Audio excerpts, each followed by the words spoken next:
Hello दोस्तों, आपका हमारे channel short news by Vineet में बहुत बहुत स्वागत है।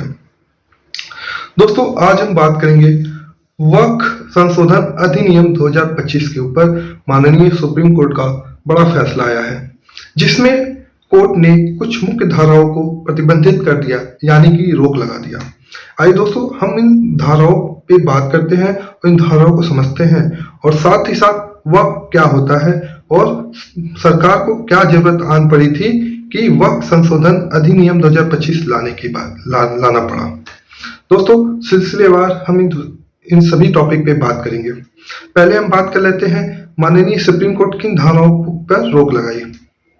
पहली बात, मुख्य बात यह है, इस धारा में कहा गया था वक्फ में वही व्यक्ति अपनी प्रॉपर्टी दान दे सकता है जो 5 साल मुस्लिम या इस्लाम धर्म को फॉलो करता हो। तो माननीय सुप्रीम कोर्ट ने इस धारा को अभी प्रतिबंधित कर दिया। माननीय सुप्रीम कोर्ट ने कहा, जब तक राज्य सरकारें ये न डिसाइड कर लें, ये सिस्टम न डेवलप कर लें, ये डिसाइड करने के लिए कि वो व्यक्ति 5 साल से मुस्लिम या इस्लाम लॉ को फॉलो कर रहा है, ये सिस्टम को जब डेवलप कर लिया जाएगा तो ये प्रतिबंध हट जाएगा। ये राज्य सरकारों के ऊपर डिपेंड करता है। भाई, आप कैसे डिसाइड करोगे कि ये मुस्लिम है, 5 साल से मुस्लिम धर्म को या इस्लाम धर्म को फॉलो कर रहा है? तो दोस्तों, ये पूरा राज्य को इस पे जो सिस्टम है उसको डेवलप करना होगा। अब दूसरा इसमें बात है मुख्य, CEO of the board must be A Muslim. CEO होगा वक्फ बोर्ड का, मस्ट बी ए मुस्लिम, वो मुस्लिम धर्म से ही लिया जाएगा। और उसमें मुख्य बात कही गई है, जो डिस्ट्रिक्ट मजिस्ट्रेट के पास पावर दी गई थी कि डिसाइड करने के लिए यह प्रॉपर्टी वक्फ की प्रॉपर्टी है या नहीं है, ये भी पावर जो है डिस्ट्रिक्ट मजिस्ट्रेट से छीन ली गई है। तीसरी मुख्य बात थी। अब हम बात करेंगे चौथी मुख्य बात के बारे में। जैसे कि वक्फ बोर्ड में जो मेंबर होते हैं, टोटल मेंबर 11 होते हैं, तो जिसमें से संशोधन अधिनियम जो बोल रहा था कि 4 जो होंगे गैर इस्लामिक होंगे, लेकिन सुप्रीम कोर्ट ने कहा नहीं, मैक्सिमम जो हो सकते हैं 3 मेंबर ऐसे हो सकते हैं जो गैर इस्लामिक होंगे। दोस्तों, ये कुछ मुख्य बड़ी बड़ी बातें थी। अब हम बात करेंगे वक्फ होता क्या है, वक्फ प्रॉपर्टी होती क्या है। दोस्तों, वक्फ प्रॉपर्टी वह प्रॉपर्टी होती है अगर कोई मुस्लिम अपनी प्रॉपर्टी को दान कर देता है फॉर द रिलीजियस पर्पस, धार्मिक कार्यों के लिए अपनी संपत्ति को वो दान दे देता है इंस्टीट्यूशंस को। जिस दिन वो वक्फ प्रॉपर्टी घोषित हो जाती है तो उस पर्सन का उस प्रॉपर्टी पर से सारे अधिकार खत्म हो जाते हैं। दोस्तों, यही वक्फ प्रॉपर्टी होती है।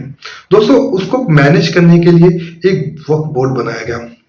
उस वक्फ बोर्ड का काम क्या था, पूरे हिंदुस्तान में जो भी प्रॉपर्टियां आई उनको एक ट्रांसपेरेंट तरीके से मैनेज किया जाए। तो उसका गठन किसका हुआ, वक्फ बोर्ड का गठन हुआ। दोस्तों, अब हम बात करते हैं सरकार को क्या आन पड़ी थी, क्या जरूरत आन पड़ी थी कि वक्फ संशोधन अधिनियम 2025 लाने के लिए। दोस्तों, हम अभी हाल में देखेंगे काफी आरोप लगे वक्फ बोर्ड पे, काफी करप्शन और इनट्रांसपेरेंसी, पारदर्शिता नहीं थी, काफी आरोप लगे। जिसमें से मुख्य आरोप हम बताते हैं आपको, कर्नाटक वक्फ बोर्ड पे लगा, जिसने लाखों करोड़ों का हेरा फेरी किया अंदर। दोस्तों, और दूसरा आरोप लगता है कि वक्फ बोर्ड में कुछ केवल डोमिनेटिंग लोग का ही पावर कंट्रोल करते हैं। वो कुछ डोमिनेटिंग लोग ही पूरे वक्फ बोर्ड को चलाते हैं और आपस में करप्शन और इस तरह का काम करते हैं। दोस्तों, और दूसरा मुद्दा आया कि वक्फ बोर्ड किसी भी प्रॉपर्टी को, जैसे गवर्नमेंट प्रॉपर्टी हो और नॉन मुस्लिम प्रॉपर्टी को भी वो लोग कहते थे वक्फ की प्रॉपर्टी है, जिससे पूरा पब्लिक आउटक्राई हो गया, समाज में एक भय व्याप्त हो गया। अगर वक्फ बोर्ड वाले किसी भी प्रॉपर्टी को कहते थे कि वक्फ प्रॉपर्टी है, तो वो बंदे की जिम्मेदारी होती थी कि क्लेम करने की ये नहीं मेरी प्रॉपर्टी है। उससे क्या होता था, उसको कोर्ट में जाना पड़ता था, उसके समय और धन की हानि होती थी। एक फैसला, एक केस ये भी देखने को मिला, एक तमिलनाडु में हिंदू विलेज को वक्फ वालों ने पूरी गांव को ही वक्फ प्रॉपर्टी बोल दिया। यह कैसे चलेगा? और दूसरा मुद्दा क्या था, इसके अंदर करप्शन कैसे होता था। दोस्तों, ऐसा देखने को मिला, दिल्ली स्कैम उसे बोलते हैं हम लोग। दिल्ली स्कैम में क्या देखने को मिला, एक वक्फ बोर्ड का मेंबर था, उसने पूरी प्रॉपर्टी को एक प्राइवेट डेवलपर को दे दिया, वक्फ प्रॉपर्टी को, उसमें ऑन फ्रैक्शन ऑफ मनी, बहुत सस्ते दामों पे। तो इस तरह का जो क्रियाकलाप था ये वक्फ में बहुत समय से देखा जा रहा था, लेकिन कई सरकारें जो थी उसमें डरती थी उस चीज को छूने से। वो सोचते थे कि जो उनका जो पॉलिटिक्स है, वोट बैंक पॉलिटिक्स है, उसको खतरा आ सकता है, तो उसको खुला छूट दिया गया था। बीजेपी की सरकार आते ही उस सिस्टम को देखे और उस पर उन्होंने कार्रवाई किया। दोस्तों, आज के लिए इतना ही। आपका बहुत बहुत धन्यवाद। हमारे चैनल को लाइक और सब्सक्राइब जरूर करें।